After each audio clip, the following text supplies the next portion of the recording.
Hey guys, welcome back to another video of BTTH and I hope कि तुम लोग बहुत ही ज्यादा अच्छे और मजे में होगे। वीडियो में आगे बढ़ने से पहले कहना चाहूंगी कि अगर इससे पहले का एपिसोड अभी तक चेकआउट नहीं किया है तो पहले जाओ और जाके उसे देख लो, वरना यहाँ तुम्हें कुछ समझ नहीं आने वाला। और अगर तुमने देख लिया है तो बिना किसी देर के आज की इस वीडियो को शुरू करते हैं। सो होमीज, जैसा कि हमने लास्ट एपिसोड में देखा था जहाँ पर उस अर्थ स्कॉर्पियन और उसके भाई को यहाँ पर निपटाने के बाद यहाँ पर शाओयान को उसके बॉडी से एक स्क्रोल मिलता है जो कि एक किंग कॉन्ग ग्लास बॉडी थी। और यहाँ पर इस चीज को पाकर शाओयान भी सरप्राइज हो जाता है और कहने लगता है कि मुझे उम्मीद नहीं थी कि मुझे यहाँ पर ये चीज मिलेगी। जिसके बाद हम रात का सीन देखते हैं जहाँ पर शाओयान और यहाँ पे मास्टर याओ उस मैप फ्रेगमेंट को आपस में कंबाइन करते हैं, लेकिन इससे इन्हें कुछ भी चीज हासिल नहीं होती। पर तभी शाओयान दिमाग लगाता है और अपने हेवनली फ्लेम को उस मैप पे यूज करता है, जिसके बाद इन्हें उसमें छिपे हिडन लेटर्स नजर आने लगते हैं। जिसका मतलब ये था कि जब दो स्पेशल मून 9 स्टार्स के साथ आसमान में अपीयर होते हैं तो ये इस हेवन एंड अर्थ का एक बहुत ही स्पेशल सीन है और ये खास नजारा हर 1000 साल के बाद दिखता है। जो सुनकर यहाँ पे शाओयान डिसअपॉइंट हो जाता है और कहने लगता है कि फिर तो इसका मतलब ये है कि मेरा कोई चांस नहीं। जिस पर मास्टर याओ उसे बताने लगते हैं कि आखिरी बार जब किसी खास नजारे को देखा गया था तो उसे बीते हुए 997 साल हो चुके हैं, यानी कि 3 साल बाद दोबारा से हमें ये खास नजारा दिखने वाला है। और जब जब इस नजारे को देखा गया है तब तब ये हेवन एंड अर्थ की जो टाइड है उन्हें ट्रिगर कर देता है, जिसके बाद जो प्योर लोटस डीमन फायर है उसे तब दुनिया में भेजा जाएगा। इसी के साथ शाओयान जब उस मैप को छूने वाला था कि तभी यहाँ पर उसके कॉन्शियसनेस में एक रे ऑफ लाइट ट्रिगर करती है जो कि प्योर लोटस डीमन सेंट की थी। इसी के साथ मास्टर याओ के कहने पर शाओयान का जो अगला एडवेंचर है वो फॉरबिडन एरिया में होने वाला था, ताकि वो उस बॉडी सीट को कलेक्ट करके 3 साल के अंदर दाउशिंग लेवल पर ब्रेक थ्रू कर पाए। इसके बाद शाओयान अपने ऑर्डर की मदद से एक ध्यान क्लास टेक्निक की प्रैक्टिस कर रहा था, जिससे कि अट्रैक्ट होकर वहाँ पर सभी लोग पहुँच जाते हैं। और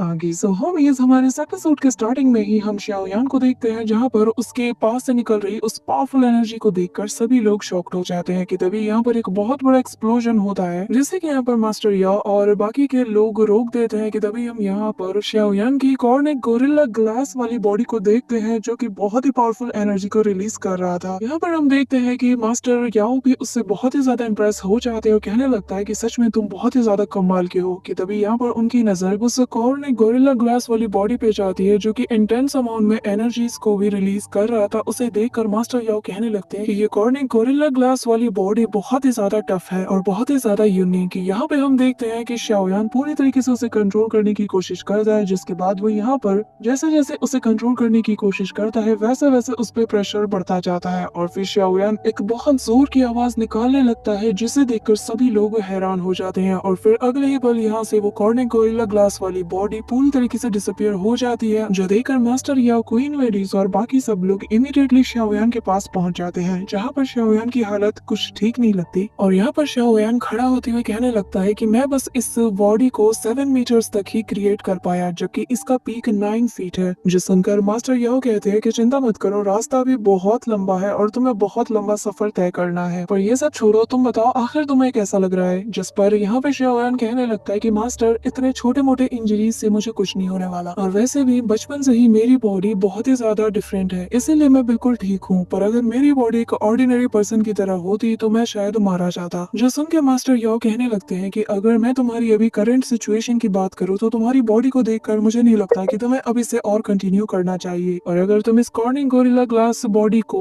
उसके पीक तक कल्टीवेट करना चाहते हो तो तुम्हारे पास इससे भी ज्यादा कुछ होना चाहिए। ये सुनकर सभी लोग सोच में पड़ जाते हैं, पर मास्टर याओ कहने लगता है कि खैर ये बात की बात है, लेकिन अभी मैं तुम्हें कुछ बताने वाला हूँ। और वो ये, तुम्हें याद है ना कि हमने उस बॉडी ट्री के बारे में एक न्यूज सुनी थी, मैंने इसके बारे में पता लगाया और मुझे पता चला है कि जो भी हमने सुना था वहाँ उस ऑक्शन ट्री सब कुछ सच निकला। जो सुनकर शाओयान कहता है कि तो बताइए आखिर हमें कब निकलना है। जिस पर मास्टर याओ कहता है कि जितनी जल्दी निकलेंगे उतना ज्यादा अच्छा होगा, और वैसे भी हमसे पहले बहुत से लोग ऑलरेडी उस फॉरबिडन एरिया में रवाना हो चुके हैं, तो हमारे पास कॉम्पिटिटर्स की कमी नहीं है। जिस पर शाओयान कहने लगता है कि ठीक है फिर हम लोग अभी निकलेंगे। यहाँ पर queen medusa, little fairy doctor और शाओयान के बाकी के दोस्त कहने लगते हैं कि हम भी तुम्हारे साथ चलेंगे। जिस पर ध्यान हुआ से मास्टर याओ कहने लगते हैं कि तुम यहाँ पर मेरे साथ रुको क्योंकि मुझे तुम्हारी यहाँ पे जरूरत है। जो सुनकर वो भी मान जाता है और यहाँ पर मास्टर याओ शाओयान को एक टोकन देते हुए कहने लगते हैं कि एक बात याद रखना, अगर तुम्हारा सामना ऐसी बहुत बड़ी मुश्किल से हो जाता है तो खुद ब खुद उसे सॉल्व करने की कोशिश मत करना और बेवकूफ मत बनना। तुम्हें उसी वक्त मुझे याद करना है और इसका यूज करना है, जिसके बाद मैं वहाँ पे आ जाऊंगा। जिस पर शाओयान मान जाता है और मास्टर याओ आगे बताने लगते हैं कि जो बॉडी ट्री है उसका टेम्पटेशन बहुत ज्यादा है, इवन की सुब्राया रेस वाले भी इसके अगेंस्ट एक्शन ले सकते हैं। तो तुम्हें थोड़ा चौकन्ना रहना होगा क्योंकि इन लोगों के रहते हुए तुम्हारे लिए उसे हासिल करना कभी भी आसान नहीं होने वाला। तो याद रखना तुम्हें स्टार का यूज करना है। पर शाओयान कहने लगता है कि मास्टर आप फिक्र मत कीजिए, मैं आपकी बात समझ चुका हूँ। इसी के साथ सीन शिफ्ट होता है और हम यहाँ पे कुछ लोगों को देखते हैं जहाँ पर ये सभी लोग तेजी से उसी डायरेक्शन में बढ़ रहे थे और कहने लगते हैं कि जो कुछ भी हमने सुना है अगर वो सच है तो उस चीज को हासिल कर बहुत ही ज्यादा पावरफुल बन जाएंगे। इस पे दूसरा बंदा कहने लगता है कि जो पहले आएगा वो पहले पाएगा। लेकिन आखिर तुम्हारी हिम्मत कैसे हुई कि यहाँ पर तुम लोग मुझे फॉलो करते हुए आ गए हो? अगर तुम लोग मेरे रास्ते में आए तो मैं तुम्हें जान से मार दूंगा। यहाँ पर इन लोगों को देखकर क्वीन मेडुसा कहने लगती है कि ये लोग पूरी तरीके से पागल हो चुके हैं, इन्हें पता भी नहीं है कि इनका सामना कितने बड़े बड़े अनजान खतरों से होने वाला है। कि तभी यहाँ पर शाओयान आ जाता है और फिर वो मेडुसा से कहने लगता है कि अगर उन लोगों को मरने की इतनी ज्यादा जल्दी है तो उन्हें मरने दो। वैसे भी मैंने पता किया है कि इनमें से कुछ लोग बहुत ही ज्यादा स्ट्रॉन्ग भी है और ये लोग अक्सर ऐसी जगह पर जाते रहते हैं, तो हमें इनके बारे में फिक्र करने की जरूरत नहीं है। इस पर लिटिल फेरी डॉक्टर कहती है तो बताओ आखिर हमें क्या करना चाहिए? जिस पर शाओयान कहता है कि फिलहाल के लिए हम इस जगह को एक्सप्लोर करते हैं और हम देखते हैं कि ये सभी लोग रवाना हो जाते हैं जहाँ पर इन्हें अपने रास्तों में बहुत से लोगों की डेड बॉडीज नजर आती है और साथ ही यहाँ पर ये लोग एक पॉइजन बैरियर वाले इलाके में पहुंच जाते हैं जहाँ पर रेड कलर की गैस चारों तरफ फैली थी। कि तभी लिटिल फेरी डॉक्टर अपने पास से कुछ पिल निकालकर शाओयान और बाकी सबको देती है और कहने लगती है कि इसे ले लो, ये तुम लोगों को इस पॉइजन के अगेंस्ट रेजिस्ट करने में मदद करेगी।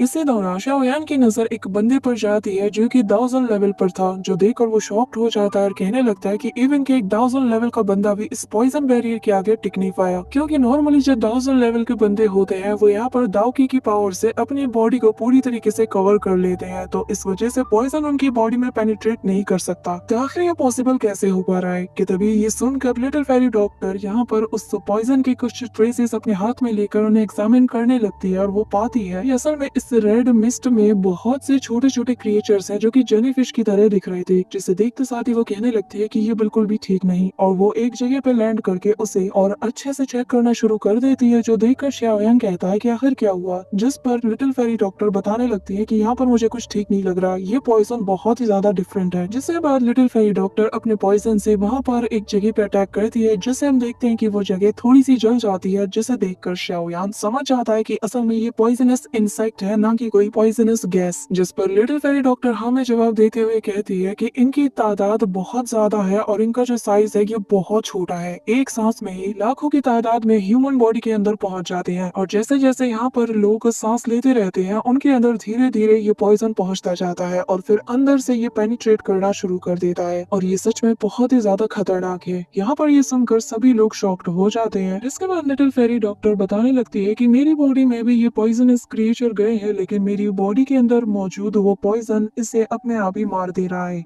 पर मुझे लगता है कि तुम लोगों की बॉडी के अंदर ये अब तक घुस चुका होगा और इसने अपनी संख्या भी डबल कर ली होगी। जो सुनते साथ ही यहाँ पर शाओयान अपने पावर्स को एक्टिवेट करते हुए कहने लगता है कि मुझे लगता है अब मुझे ही कुछ करना होगा। यहाँ पर हम देखते हैं कि वो अपने हेवनली फ्लेम्स का यूज करके खुद के अंदर से वो सारे इंसेक्ट्स को जला के राख कर देता है और फिर क्वीन मेडुसा और किंग लिन के पास जाकर अपने हेवनली फ्लेम से उनके अंदर से भी उन सारे इंसेक्ट्स को प्योर कर देता है। जिसके बाद वो यहाँ पर अपने फ्लेम्स का यूज करते हुए वहाँ पर एक बहुत बड़ा सा वॉर्टेक्स बना देता है, जिससे आसपास से जितने भी उस मिस्ट में वो क्रिएचर्स मौजूद थे उन सभी को यहाँ पर प्योर कर देता है। कि तभी यहाँ पर वो इनके करीब आकर कहने लगता है कि तुम सभी लोग मेरे पास ही रहना और फिर वो यहाँ पर अपने पावर से एक बैरियर भी बना देता है जो कि फ्लेम से बना था, जिसे देखकर लिटिल फेरी डॉक्टर कहने लगती है कि तुमने बहुत अच्छा काम किया, क्योंकि यहाँ पर ये जो पॉइजनस क्रिएचर है ये न जाने क्यों पर फायर के सामने बिल्कुल भी रेजिस्ट नहीं कर पा रहे। यहाँ पर हम देखते हैं कि उनके आसपास से वो जो रेड कलर का मिस्ट था वो भी बहुत दूर तक हट जाता है, जिससे पता चलता है कि यहाँ पर ये जो पॉइजनस क्रिएचर है ये वाकई में आग से बहुत ही ज्यादा डरते हैं। जिस पर शाओयान बताने लगता है कि ज्यादातर जो पॉइजनस क्रिएचर होते हैं वो सभी लोग कोल्ड होते हैं और फायर हमेशा इनके अगेंस्ट काम आती है। इसी के साथ ये लोग आगे बढ़ने लगते हैं और इनके रास्ते में जितने भी पॉइजनस क्रिएचर आते हैं वो उन्हें मार के उनसे एनर्जी क्रिस्टल को ले लेते हैं। कि तभी यहाँ पर एक बहुत पावरफुल क्रिएचर की आवाज शाओयान को सुनाई देती है, जिसे सुनकर शाओयान कहने लगता है कि लगता है कि हम मांग हुआंग माउंटेन के बिल्कुल एंट्रेंस पे पहुंच चुके हैं, जिसके बाद शाओयान उस बैरियर को हटाकर अपने पास से उस बॉडी ट्री के सीट को बाहर निकालता है और यहाँ पर उसके अंदर के एनर्जी फ्लक्चुएशन को फील करना शुरू कर देता है कि तभी वो कहता है कि मुझे लगता है कि हम अभी भी असली बॉडी ट्री से बहुत ही ज्यादा दूर हैं, इसी वजह से ये उसके साथ कनेक्ट नहीं कर पा रहा और हमें इसी वजह से उसकी एग्जैक्ट लोकेशन नहीं मिल पा रही। पर मुझे लगता है कि जैसा कि हमें बहुत जी ने बताया था तो उसके अकॉर्डिंग हमें उस डायरेक्शन में जाना चाहिए कि तभी यहाँ पर किसी की चिल्लाने की बहुत बुरी आवाज आती है, जिसे सुनकर ये सभी लोग थोड़ी देर के लिए हैरान हो जाते हैं और शाओयान कहता है कि चलो वहाँ पे जाके देखते हैं। जहाँ पर हम देखते हैं कि कुछ लोग यहाँ पर भाग रहे होते हैं और इनके पीछे एक बंदा पड़ा हुआ था और वो कहने लगता है कि आखिर तुम लोग भाग के कहाँ जा रही हो, यहाँ पर मुझसे बचने का कोई रास्ता नहीं। कि तभी हम देखते हैं कि इतने टाइम बाद हमें यहाँ पे यूनियन देखने को मिलती है, जहाँ पर वो अपने साथियों के साथ यहाँ से एस्केप कर रही थी। इसके बाद हम देखते हैं कि यहाँ पर इन पर ताबड़तोड़ अटैक होते हैं, लेकिन वो उन सभी से डॉज करते हुए आगे बढ़ने लगते हैं और फिर यहाँ पर यूनियन उन लोगों से कहती है कि तुम लोग आगे बढ़ो और जाकर मेरे इस मैसेज को जल्द से जल्द पहुंचा दो, तब तक मैं इसे रोकती हूँ। और जिसके बाद हम देखते हैं कि असल में यूनियन के पीछे हुआ लियांग जुन पड़ा हुआ था, जिसके बाद वो यहाँ पर सीधा उस पर अटैक भी कर देता है, पर यहाँ पर जैसे तैसे यूनियन उसे रोक लेती है। पर यहाँ पर उसका निशाना असल में उसके बाकी के साथ ही थे। ये लोग बचते बचाते यहाँ से एस्केप करने में लग जाते हैं, लेकिन हुआ लियांग जुन हाथ धो के इनके पीछे पड़ चुका था। यहाँ पर हम देखते हैं कि तियानमिंग सेक्ट वाले पूरे तरीके से फ्लावर सेक्ट के लोगों को यहाँ पर घेर लेते हैं और यहाँ पर उनमें से एक को ये लोग कैप्चर भी कर लेते हैं। सुनकर यूनियन कहने लगते हैं कि तुम लोगों को शर्म आनी चाहिए, जब हम हमारे दुश्मन से फाइट कर रहे थे तब तुम लोगों ने इस मौके का फायदा उठाकर हमारे पीठ पीछे से हम पे अटैक, और जिस वजह से मेरे अपने फ्लावर सेक्ट के बहुत से लोग भी मारे जा चुके हैं। जिसके बाद वो यहाँ पर अपने मन में कहने लगती है कि उम्मीद करती हूँ कि जो डिसाइपल यहाँ से एस्केप करने में कामयाब हुए हैं वो जल्द से जल्द हमारे लिए यहाँ पे मदद लेके जरूर आएंगे। यहाँ पर वो ये सारी बातें सोच ही रही होती है कि तभी यहाँ पर हम देखते हैं कि हुआ लियांग जुन आ जाता है और यहाँ पर उसके हाथ में उसके डिसाइपल के कपड़े का एक टुकड़ा होता है, जिसे वो स्मेल करते हुए कहता है कि यूनियन आखिर तुम कैसे सोच सकती हो कि मेरे रहते तुम्हारा कोई भी डिसाइपल यहाँ से एस्केप कर सकता है। हाँ, पर खैर मैंने तुम लोगों को एक मौका तो दिया था, तो तुम मुझे ब्लेम नहीं कर सकती कि मैंने तुम लोगों को एस्केप करने का मौका नहीं दिया। अब तुम लोग पकड़ी गई, इसमें मेरी क्या गलती। जिसके बाद वो उसकी तरफ उस कपड़े को थ्रो करते हुए कहता है कि क्या मैं तुम्हारे लिए कुछ मदद कर सकता हूँ, हाँ बोलो। जो देखकर यहाँ पर यूनियन कहने लगती है कि बताओ आखिर तुमने इसके साथ क्या किया है, वो कहाँ पे है। जिस पर बहुत ही क्रीपी तरीके से हुआ लियांग जिन कहने लगता है कि तुम्हें पता है ना कि मेरे तियानमिंग सेक्ट में कितने सारे डिसाइपल्स हैं, तो मैं उसका क्या कर सकता हूँ। ये कहते साथ ही वो यहाँ पर जोर जोर से हंसने लगता है कि तभी यहाँ पर पास खड़ा बंदा सभी से कहने लगता है कि सब लोग बकवास बंद कर दो और चुपचाप अपने काम में लग जाओ। और फिर वो यहाँ पर अपने सारे डिसाइपल से कहता है कि यहाँ पर यूनियन और उसके अप्रेंटिस इन दोनों को छोड़कर जितनी भी लेडीज तुम्हें नजर आ रही है वो सब तुम्हारी हुई। अब मेरा मुंह क्या देख रहे हो, अपने काम में लग जाओ। जो सुनकर यहाँ पर ये सारे ठरकी हंसना शुरू कर देते हैं, बहुत ही क्रीपी वे में इनकी तरफ आगे बढ़ना शुरू कर देते हैं। जो देखकर बेचारी ये लड़कियां आपस में बहुत ही ज्यादा डर जाती है और तभी यहाँ पर यूनियन यानजी से कहती है मैं इन सब का ध्यान बटाने की कोशिश करती हूँ, तुम लोग मौके का फायदा देकर यहाँ से एस्केप करने में लग जाना। जिस पर वो कहती है कि पर आपका क्या। जिस पर वो कहती है कि मैं सेक्ट लीडर हूँ, मुझे कमजोर मत आको, अगर मैं मरूंगी तो इन्हें साथ लेके मरूंगी। जिसके बाद वो यहाँ पर हुआ जांग और यान रैन दोनों को ऑर्डर देती है और कहने लगती है कि यहाँ से तुम लोग निकल जाना, मैं यहीं पर रहूंगी। जिस पर हम देखते हैं कि यहाँ पर युनजे और बाकी सभी लोग कहने लगते हैं कि हम हमारे मास्टर को छोड़कर नहीं जाएंगे, चाहे इसके लिए हमारी जान ही क्यों ना चली जाए। और सभी लोग अपनी स्वॉर्ड को निकालकर इनसे फाइट करना शुरू कर देते हैं। ये देखकर यहाँ पर हुआ लियांगजी कहने लगता है कि यार ये लोग कितने ज्यादा बड़बोले हैं, तुम लोग अच्छे से जानते हो कि यहाँ पर तुम लोग नहीं टिक सकते, तो फाइट क्यों करना। कि तभी यहाँ पर यूनियन भी अपनी पावर का एक्टिवेट करते हुए कहती है कि तुम्हारा सामना मुझसे है तो तुम मुझ पे फोकस करो। जिसके बाद वो उठाती है अपना स्वॉर्ड और घुमा के उस पे चला देती है, जिससे पीछे यहाँ पर स्पेस में एक क्रैक बन जाता है। लेकिन यहाँ पर हम देखते हैं कि हुआ लियांग जिंग उस अटैक से बच जाता है। फिर वो अगले पल दोबारा से उस पे अटैक कर देती है, जहाँ पर वो भी अपने स्वॉर्ड से इसके अटैक को रोकता है। वो कहने लगता है कि देखो मैं अगर प्यार से पेश आ रहा हूँ इसका मतलब ये नहीं कि मैं तुम्हें मार नहीं सकता, एक बार अगर मेरी सटक गई ना तो तुम्हारी अकल में ठिकाने लगा दूंगा। ये कहते साथ ही वो यहाँ पर अपने हाथ को प्रिपेयर करते हुए उसके पीछे से उस पर एक जॉइंट पाम अटैक कर देता है, जो देखकर यूनियन भी इमीडिएटली अपने पाम अटैक को उसकी तरफ थ्रो कर देती है, जिससे दोनों के अटैक ही आपस में कोलाइड होने की वजह से डिस्ट्रॉय हो जाते हैं। कि तभी यहाँ पर हम देखते हैं कि यूनियन के एक डिसाइपल बुरी तरीके से इंजर्ड होकर गिर जाती है और जिस वजह से यूनियन का ध्यान उस पर चला जाता है। कि तभी यहाँ पर पीछे हुआ लियांग जुन उस पर अटैक करते हुए कहता है कि सावधानी हटी और दुर्घटना घटी।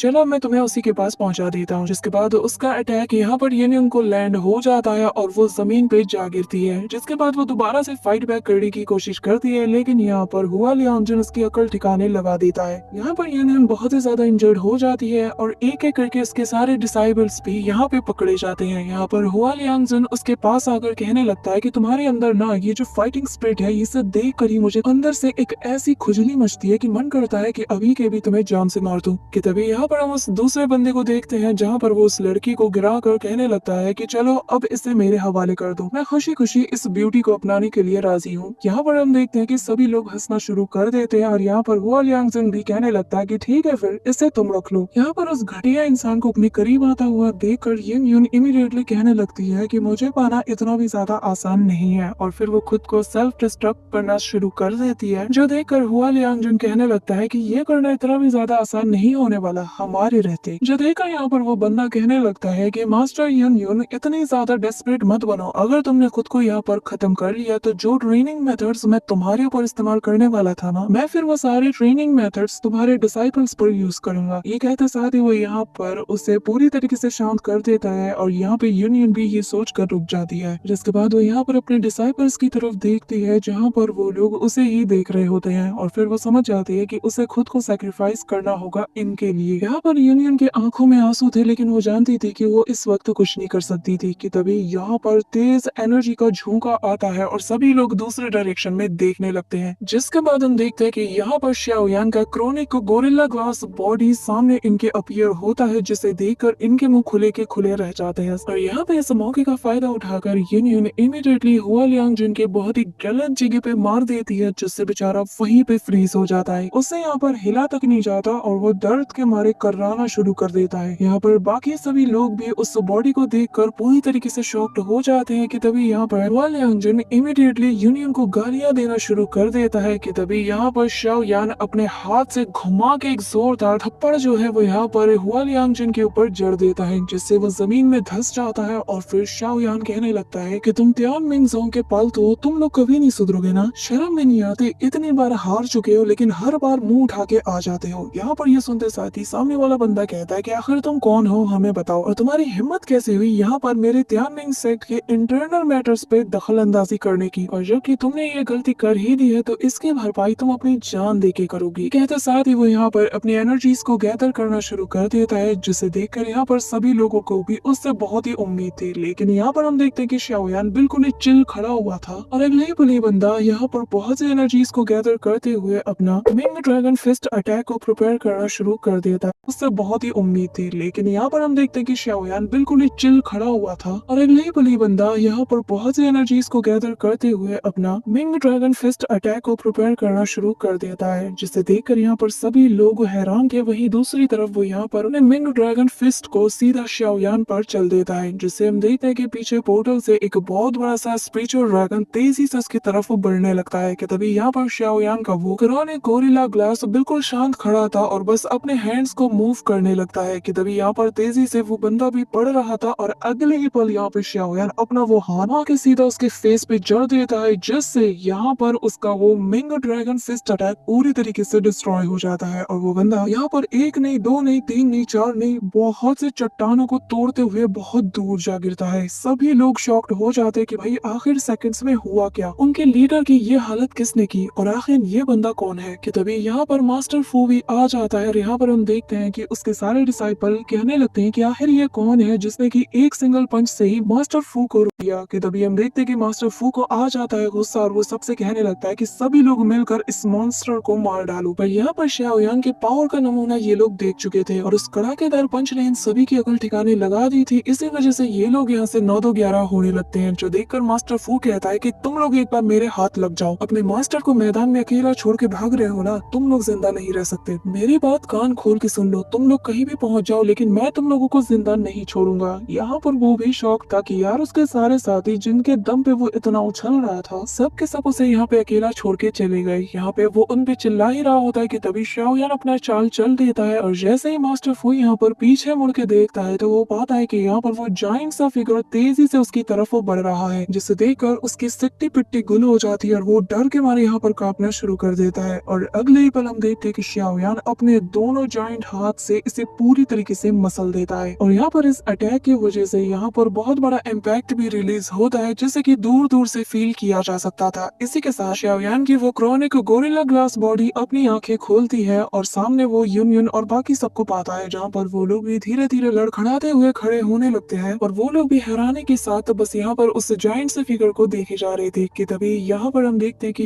यूनियन यहाँ पर उस क्रॉनिक गोरिल्ला ग्लास बॉडी की तरफ आती है और आकर उसका शुक्रिया अदा करना शुरू कर देती है और कहती है कि आज अगर तुम नहीं आते न जाने हमारा क्या होता। कि तभी हम देखते हैं कि उस क्रॉनिक गोरिल्ला ग्लास बॉडी के पीछे से यहाँ पर queen medusa, little fairy doctor और किंग लिन बाहर आते हैं, जिसे देखकर यहाँ पर यूनियन कहने लगती है कि तुम तो क्वीन मेड्यूसा हो ना। अब यहाँ पर जैसे ही मेड्यूसा की नजर पड़ती है यूनियन पे तो वो मुंह बनाकर कहने लगती है कि अच्छा यूनियन, और वो यहाँ पर शाओयान की क्रॉनिक गोरिल्ला ग्लास बॉडी की तरफ घूरना शुरू कर देती है और तभी यूनियन को रियलाइज होता है और वो कहने लगती है कि शाओयान क्या ये तुम हो। So that's it for today guys, I hope कि तुम सबको आज की वीडियो काफी ज्यादा पसंद आई होगी। अगर हाँ तो वीडियो को लाइक करना, चैनल पे नए हो तो सब्सक्राइब करना। तो मिलते हैं नेक्स्ट वीडियो में।